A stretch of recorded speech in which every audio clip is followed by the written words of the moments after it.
छत्रपती संभाजीनगर शहर आणि परिसरामध्ये हवामान विभागाने उष्णतेचा येलो अलर्ट दिलाय। त्यामुळे नागरिकांना काळजी घेणं गरजेचं आहे। कालचं तापमान जर आपण बघितलं तर शहराचं जवळपास 42.2 अंश एवढं होतं, तर आजचं जे तापमान आहे 43 डिग्रीच्या घरात आपल्याला पाहायला मिळतं। त्यामुळे नेहमी गजबजलेला हा रस्ता आपण जर या ठिकाणी बघितला तर आपल्याला काही प्रमाणात तुरळक वाहनं या रस्त्यांवर दिसून येते।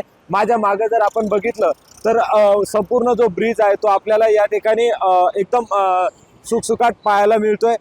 खरं तर हा बाबा पेट्रोल पंपचा एरिया आहे। संभाजीनगरमध्ये सर्वात जास्त गर्दी याच भागात असते। मात्र उन्हाचं जे तापमान आहे ते वाढलेलं आहे। सूर्याचा प्रकोप छत्रपती संभाजीनगरमध्ये आपल्याला पाहायला मिळतोय आणि त्यामुळे नागरिक देखील घराच्या बाहेर निघणं टाळतायत। जर हवामान खात्याचा अंदाज जर घेतला किंवा त्यांच्या अंदाजानुसार येणारे 2 दिवस छत्रपती संभाजीनगरसाठी उष्णतेचा येलो अलर्ट असणार आहे। त्यामुळे कुठेतरी नागरिकांना काळजी घेणं देखील तितकीच गरजेची आहे। तर मागील 3 दिवसापासून शहराचं तापमान जर बघितलं तर 42 ते 43 डिग्रीच्या घरात आहे। त्यामुळे नागरिक उष्णतेमुळे या ठिकाणी हैराण झालेले आपल्याला दिसून येते।